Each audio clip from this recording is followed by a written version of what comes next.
संशोधन के उद्देश्य बताए हैं कि राज्य सरकार का ध्यान में ये आया कि बड़ी संख्या में व्यक्ति जो जनता से प्रेरित करने और उनकी सेवाओं की क्षमता रखते हैं और पंचायत जैसी संस्था का मार्गदर्शन करने की परिकल्पना रखते हैं, जिन्हें 2 से अधिक बच्चे होने के कारण पंच या पंचायती राज संस्था का सदस्य बनने का अवसर नहीं मिल पाता है, इसलिए राज्य सरकार 94 के उक्त अधिनियम की धारा 19 की निर्भरता को हटाने का निश्चय करती है। 2 चीजें 94 में जो आदरणीय भैरव सिंह जी की मुख्यमंत्री काल की जो सरकार थी, उन्होंने जो उद्देश्य लिखे वो उद्देश्य अलग है और आपने जो उद्देश्य लिखे वो उद्देश्य अलग। उन्होंने अपने कार्यकाल में, बल्कि उन्होंने तो यहाँ तक कि आपको याद होगा कि संजय गांधी ने एक बहुत बड़ा अभियान चलाया था परिवार नियोजन का, और उसके बाद सरकार बदली तो भैरव सिंह जी साहब जब चुनाव में जाते थे तो उस अभियान में एक ऐसा अभियान चलता था, काट ढाला रे, काट ढाला रे, काट ढाला रे, गांव वाले इकट्ठे हो जाते थे और सरकार बदल दी। भैरव सिंह जी जब दोबारा मुख्यमंत्री बने, मेरे सामने उनका जो भाषण था परिवार नियोजन के मामले में, उन्होंने कहा कि मेरे जीवन की सबसे बड़ी गलती हुई कि मैंने इस आधार पर वोट मांगा, इस देश को सुरक्षित रखने के लिए तो परिवार नियोजन आवश्यक है। और उसी भावना ये रिकॉर्डेड चीज है, जमा खर्च नहीं है।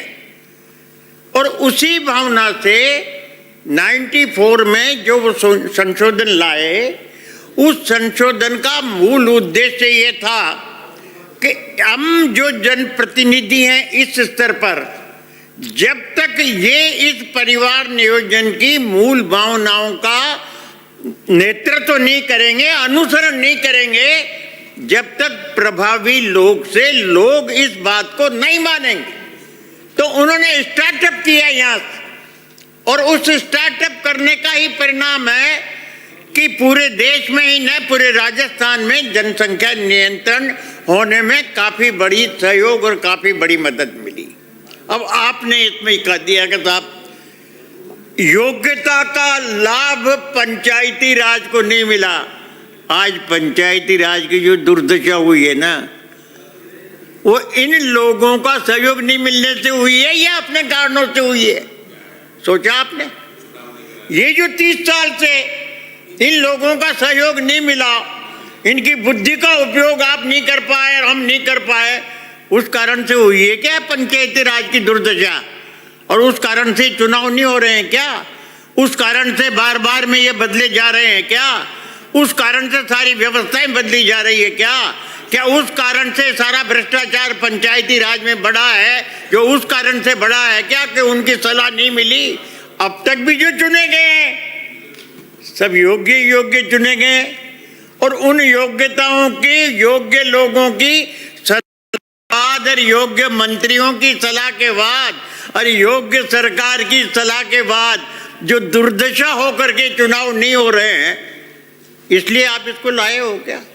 तो मेरा आपसे विनम्र अनुरोध है, आप लाए हो इसके पीछे, आपकी हिम्मत भी नहीं है कि आप उद्देश्यों में लिख दो, लेकिन जिस प्रकार से डिस्टर्ब एरिया एक्ट के लिए गुजरात के बाद आप अपना नाम दिल्ली में लिखाना चाहते हो, लिखाने का कोशिश किया, वैसे ही भागवत साहब ने 3 बच्चे पैदा करने का जो निर्देश दिया ना, आप अपना नाम लाइन में लिखाना चाहते हैं। माननीय सदस्य, इसमें क्या हुआ?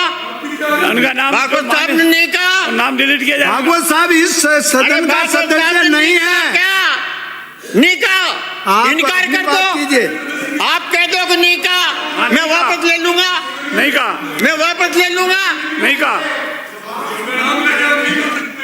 योगाराम जी कह रहे हैं कि नी का, मैं इसको भागवत साहब के नाम को वापस लेता हूं और सार्वजनिक रूप से जोगाराम जी ये बात कहने की आरएसएस के सामने हिम्मत नहीं करेंगे, ये इनको चुनौती देता हूं।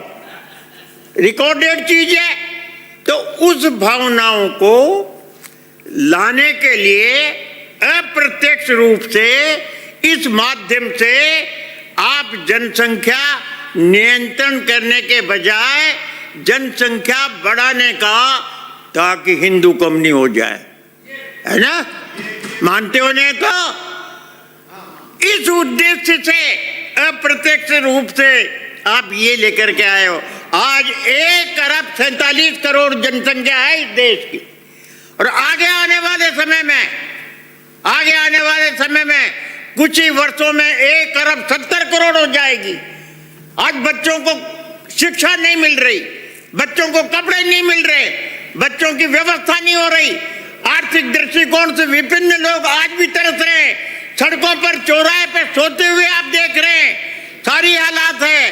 तो देश के हित में, आप अपने हित में नहीं, अपनी सोच के हित में नहीं, अपने विचारों के हित में नहीं, इस देश के हित में आप अगर सोचते तो इस प्रकार का संशोधन नहीं लाते। मेरा आपसे विनम्र अनुरोध है कि आप दल की परवाह करने के बजाय, अपने खुद की परवाह करने के बजाय, आपने तो फैसला कर लिया। दिल्ली वालों ने तो जो शीर्ष नेतृत्व था अडवाणी साहब का, छोड़ दिया, धक्का मार दिया। आपने भैरू सिंह जी को धक्का मार दिया, आपने वसुंधरा जी को धक्का मार दिया। अपने नेताओं की सोच की वैल्यू रखो। आगे आने वाला समय आपके लिए इतना खराब होगा, मैं आपसे भरोसा के साथ कहता हूं कि मेहरबानी करके इस संशोधन को आप जनता के साथ जनमत को जानने के लिए इसको प्रसारित करें। यही मेरा विनम्र अनुरोध और निवेदन है। और चुनाव कराएं। संविधान संशोधन जो राजीव गांधी ने किया है ना, उसका गला न घोटें, प्रशासक न लगाए, प्रशासक लगा करके पंचायती राज का बंटाधार न करें।